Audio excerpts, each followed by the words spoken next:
te loolu bu fekkente ne coach Boy Niang loolu léegi la ko dikkal nii yi nga wax nii moom mu li nga wax nii mu am ci coach Boy Niang ndax dina mën a daanati yaawu jaal.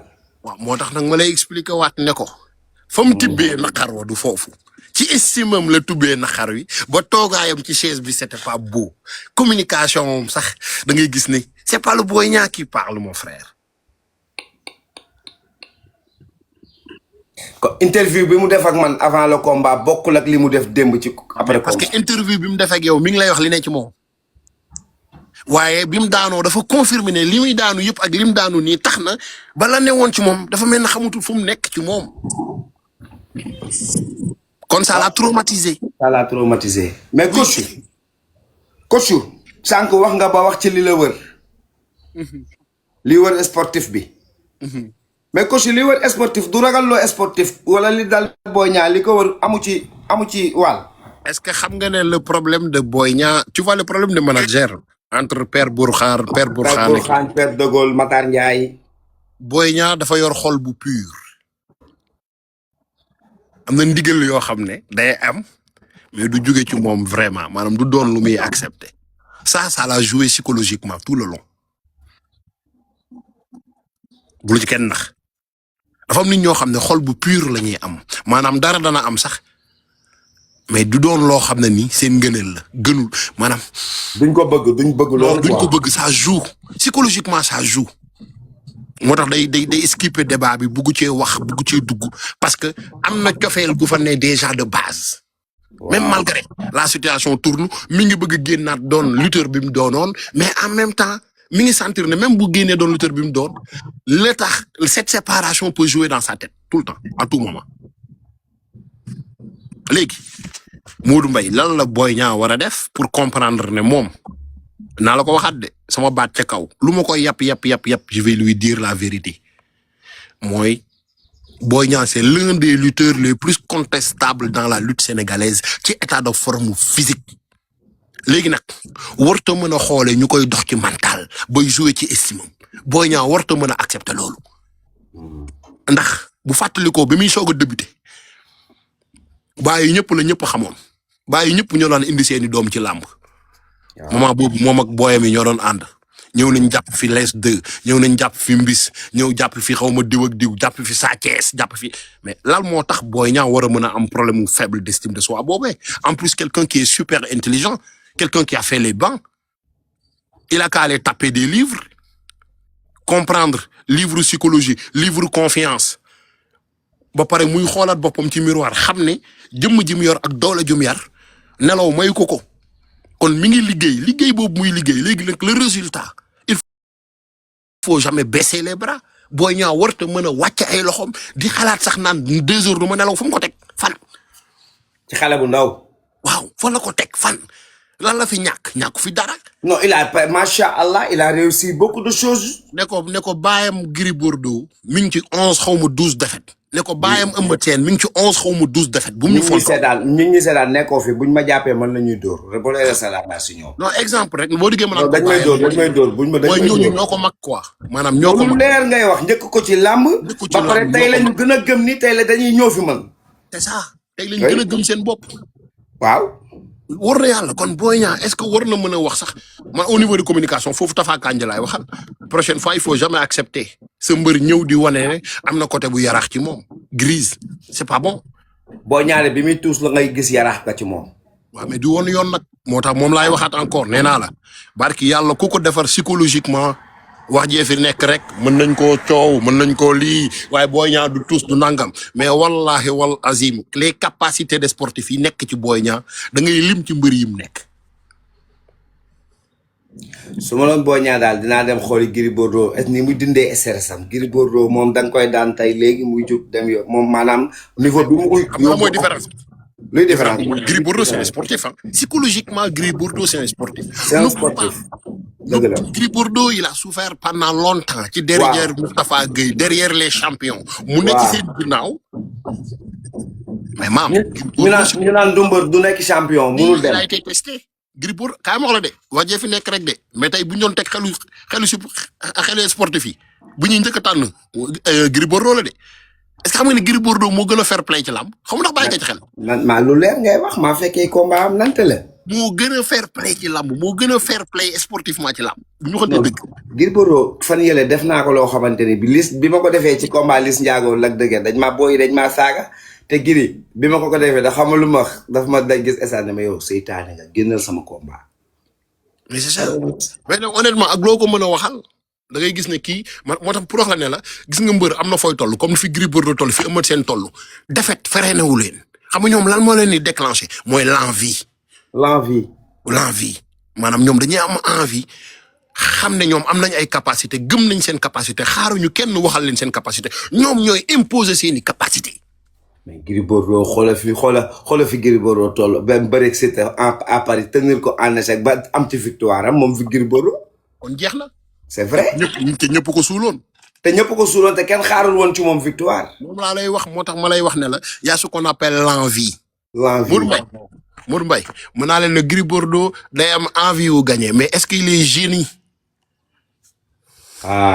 moom foofu la problème bi ne moom. problème moom génie la côté génie bi la maanaam y a l'envie de gagner mais ça ne veut pas dire que tu vas gagner donc foofu point d'interrogation nga fay samp mais savoir gagner tu deviens un génie mooy xam li lay may nga daan mooy li nekk ci franc mooy néew moo fi di mbëkkurule di mbas ponk di xatar bi di mbiit déedéet lii laa am lii laay indi doole moo koy mottali ak xeex bu baax ak observation ma daan la ci dem sama yoon mën nga ma gën a spectaculaire defal lu la neex mais c'est sûr et certain man je suis un génie de la lutte sénégalaise mooy xam naa ni ñuy daanee te du ma ñëw naan est-ce que danaa ko daan damay ñëw xam ne lii moo lay daan kee daan ne j'ai envie de gagner mooy point d'interrogation bii nit ki di poser lamb ji lan moo ma ko war a may la mooy victoire bi mooy li indi Boy Niang ci combat bi. c'est le comment quoi. c'est le comment. c'est le comment. te un sportif bu Yaxya mi ngi koy wax mais le comment avant ñu yegg ci lamb ji war nañ xam comment le faire. c'est exactement. moom mooy apprendre à connaître ton adversaire. Reug Reug da koo wax démb mu ne kii dama koo xam bi ñu jëlee combat bi laa xam. muy communiquer di wax ak Modou Mbaye may ree muy def ay sorties ma taxaw di ko seetaan mais boobu xam na ne Boy Niang nekkutoon ci kii nii laa koy daane mais mi ngi doon xool ci communication nan la ko war a mën a manigancer. il a compris. tekkale mi ngi ci nu mu koy daanee. waaw moo tax kay bi mu génnee nee na ko su ma neexee mu match nul. waaw. bu ma neexee mu gaaw bu ma neexee mu yéex. te ni mu ko waxee la amee. te gis nga naa la wax benn affaire cette communication ça tué Boy Niang intérieurement moo tax Boy Niang ñu dëgg bal bi. bien sûr. parce que match bi la nar a indi te non seulement nag du ma la fen de Modou Mbaye kaay wax na de Reug Reug il a failli de ne pas lutter. wax jee fi nekk rek de wax jee fi nekk. bi mu décidé ne day bëre daa ñëw teg na boo neexee match nul am. parce que nag da ngay dégg ci biir promoteur bi nee na Boy Niang waroo woon a jël 20 millions yi da nga koo jël daanu. vous vous rendez compte. est-ce que yéen a ngi déglu lii gars yi di teg ci kaw taabal bi. bu baax kay bu baax. moo tax gis nga làmb y a pas mal des affaires am mbaa mun mbay si. bien sûr non affaire yooyu seen mbir la ñoom xamante nañ ñoo far. c'est ouf. c'est vrai. c'est ouf. léegi nag coach nag Boy Niang moom rek a mën a jàppale boppam fi mu toll moom rek. coach. waaw moo war a mën a jàppale boppam parce que nee naa la làmb moom bul ñëw ne doo daanu. Modou Mbaye Mike Tyson a des défaites Mohamed Ali a des défaites tey jii booy wër les greatest les champions des champions seen tour ñooy nekk ci kaw. mais Tyson 2002 la 2000 xaw ma la ko Bombardier daano. waaw. ci diggante bi victoire yi est-ce que bari na fi te 2015 la bàyyi bëre. Béranger il a fait son business et il est resté la star qu'il était. jusqu'à présent. loolu lépp c'est le mindset. comme moom laa lay waxaat en plus Boy Niang il a la chance c'est pas un analphabète. Tyson daanaatul bi mu pété couronne bi ba tey daanaatul te cachet yi fi gën a cher moo ko bëree coach yaa ngi wax lu am solo. moo tax ma lay wax ne la Boy Niang, c'est pas un analphabète. Quand les gens cherchent la victoire, il faut chercher la victoire psychologiquement dans la tête des personnes. Moi, il est pour le devenir jambar. Moudlo, nous le régaille. Moi, c'était compliqué. Mais le fait qu'il donnait son 100%, mais même après combat, c'est lui qui gagne. mais léegi nag coach nag le lutteur léegi nag coach nag le lutteur wax nga le lutteur quoi mais nag dafa am benn wax bu may faral di dégg tubaab di ko wax ñu ne le milieu détermine l'individu. Cette fois-ci je vais pas parler du milieu parce que je me dis qu'il est dans un milieu sain moom mais l'entourage son entourage. Boy Niang est dans un milieu sain, côté habillement, mais pas côté psychologie. Que ça soit voilà léegi nag fa laa bëgg a dem nag psychologie boobu laa bëgg a dugg son entourage léegi su ma nee il est dans un milieu sain mi ngi ci milieu sain. waaw mais l'entourage psychologiquement est-ce que ñi ngi jàppale Boy Niang parce que man coach à chaque fois que ma gis Boy Niang ci préparation combat am man mi xam Boy Niang ci bi mu nekk boy ma xam regardu Boy Niang. Coach baal ma de dinaa génn tout débat bi France dafay football ak Allemagne quart de finale coupe du monde la xaw ma euro Benzema moo tax brassard capitaine bi. fàtte naa année bi. ñu nekk ci tunnel bi. di génn pour dugg ci terrain bi regard bi ma gis ci Benzema du koo koy gagné match bi. man regard bi ma gisoon keroog ci Benzema du kooku mooy gagné match bi te gagnéwul match bi. léegi coach Boy Niang ki ma xam ki may gis ki ma daan gis jamono bi mooy ki may gis nii regard boobu. Parce que Modou Mbaye, Boy Niang s'est conjugué dans le passé, pas au présent. Les entourages de Boy Niang conjuguent Boy Niang dans le passé, pas au présent. ba tey il le conjugue au passé. Maanaam le victoire de Boy Niang sur Sa Thiès, ça rassasie Boy Niang et son entourage. dama la koy waxaat. mais moom laa lay expliqué waat moo tax ma lay wax ne la des fois nit dana nekk ci environnement boo xam ne ñëpp dañuy bien mën nañoo yor seeni oto yor seeni kër yor seeni doom xam nga di doxal mais ci aspect bi mbër mi di yëngu ak mbër mi moom psychologique am intérieur am Boy Niang c'est quelqu'un de sale intérieurement damay waxaat mu leer c'est quelqu'un de sale intérieurement mooy. qu'est-ce que ça veut dire sale intérieurement. mooy ku bëgg foo ak ay xaritam la ku bëgg a def affaire kàkk la mais mayuñu ko dañ koo incarner leneen loo xam ne nii du priorité. du priorité am te yeggagu fa. mooy li ñu ko teg nii niveau bi ñu ko aj nii yeggagu fa xam nga manque d'épanouissement la Boy Niang am ça veut dire quoi il est toujours surveillé. il est toujours sérieux. mais parce que il est toujours entouré il est toujours surveillé Boy Niang c'est quelqu'un de sale c'est un fils de Pikine digne de Pikine tu vois épanouissement bi ñoom Ama Baldé am nii ba ngay jékki-jékki naa la seen entourage parce que finalement doo gis borom xam-xam dëgg ci entourage bi en général mais Boy Niang dafa am ay borom xam-xam yoo xam ne ni épanouissement wu Boy Niang ci boppam dañ koo coupé kon boy bi pour mu free c'est un problème toujours mi ngi calculer am na ñu ne ci ginnaawam danañ ko wax lii bu defee lii. mais pas dinañ ma saagawaat dinañ génnaat nañu ñoo leen wax dara mais attends parce que da ngaa laal point boo xamante ne nii moo waxal nga Sénégal yëpp Boy Niang am na lu kenn Boy Niang lawbe la am lawbe lu kenn amul Boy Niang moom moo am lawbe maa law. barki yàlla. mënuñu bàyyi boy bi mu firi déjà coach da ngay wax loo xam da ngaa mel ni yow ku dëkk biir kër Boy Niang da nga mel ni ku coaché Boy Niang man jaaxal nga man ak yow parce que li ngay wax nii moo existé ci biir ci Boy Niang dafa am il est trop protégé coach. moom laa lay wax moo tax ma lay waxaat ne la juste pour gars yi rappeler le fait que yaa ngi couper l'épanouissement wu nit ki li mu war a jouer xale tàmm di ko def à la place nga corriger ko d'une manière mu defee ko mieux mais yaa ngi koy empêcher mu def la mu doon def pour yow mu def loo xam ne yow moom moo nekk say envie maanaam Boy Niang lu muy def suba ba ngoon jot envie payi la du envie. libéré wuñ ko psychologiquement dafa war a épanouir mais Boy Niang du épanouir Boy Niang du génn toujours lëlu dafay dem ba mujj gi isolement social bi day dem ba réduire ko en miettes day dem ba mujj gi day perte Pikine ci loolu te yàgg naa perte Pikine ci loolu damay waxat mu leer gis nga buñ demee bay comparer Boy Niang ak Ama Baldé mooy parce que l'isolement social bi ñuy créer Boy Niang Boy Niang va faire pousser Ama Baldé à être dans une autre level boo xam ne nii ñoom ñaar mënul nañ faa nekk ci jàmm ak salaam te ñoom ñaar ñëpp ñoo bokk donc. bien sûr te pourtant nag nekkoon nañ fa ba dem ba ànd voyage ba commencé bokk lu garaaw ngay wax ñëwal coach. maintenant soo déggee lu tax ma naan la côté entourage Boy Niang c'est na ci visuel mais psychologiquement ils sont pas trop forts xam nga lu tax.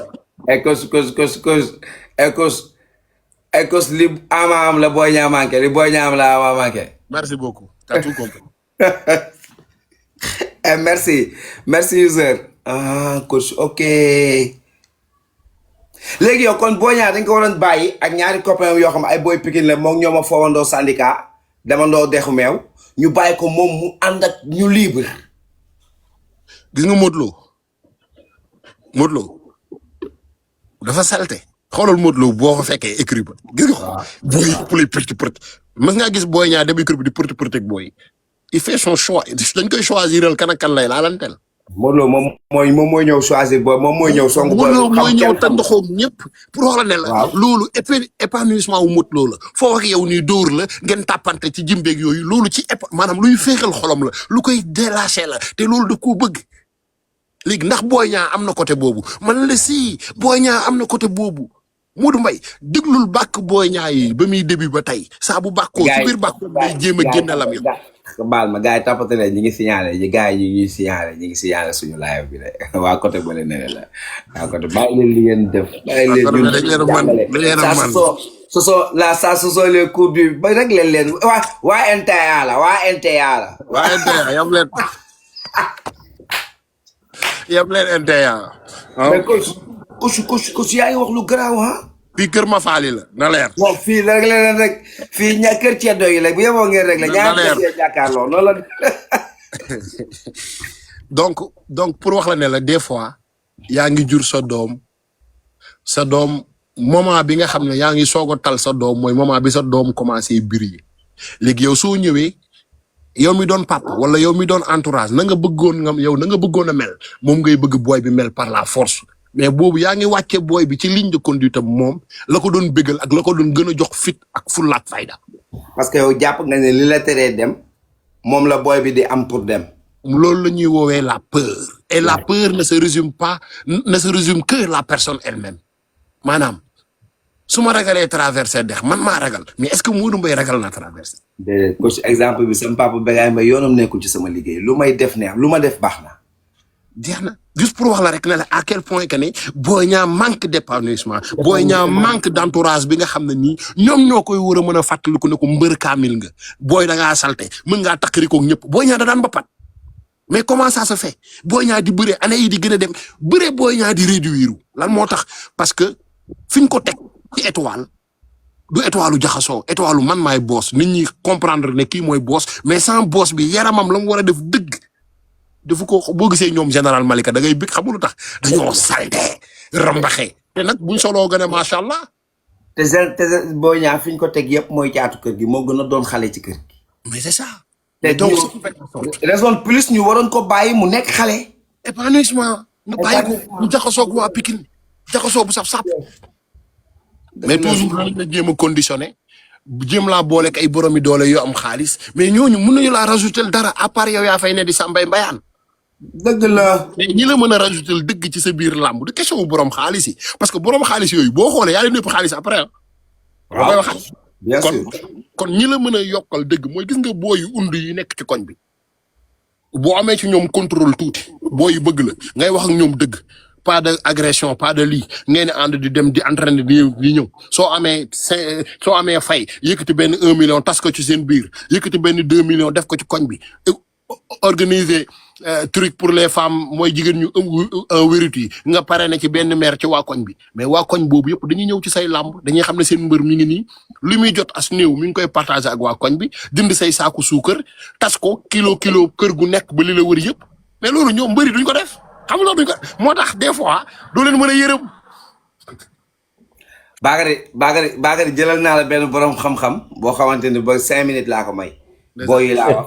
xam naa ko Thierno Mouride Sadikh ñu ngi koy jaar bu wér. dama ko dugal pour booy duggaale ci phase am désabonné parce que daa am lu muy jaay lu yoon du tere mais fekk ngañ ci waxtaan boo xam naa ni Ceddo mën nga ci participer te mën ngañ cee yokkal xam-xam muy sur le cas Boy Niang parce que xam naa ni da ngay suivre làmb bëgg nga làmb te xam nga làmb mais sur le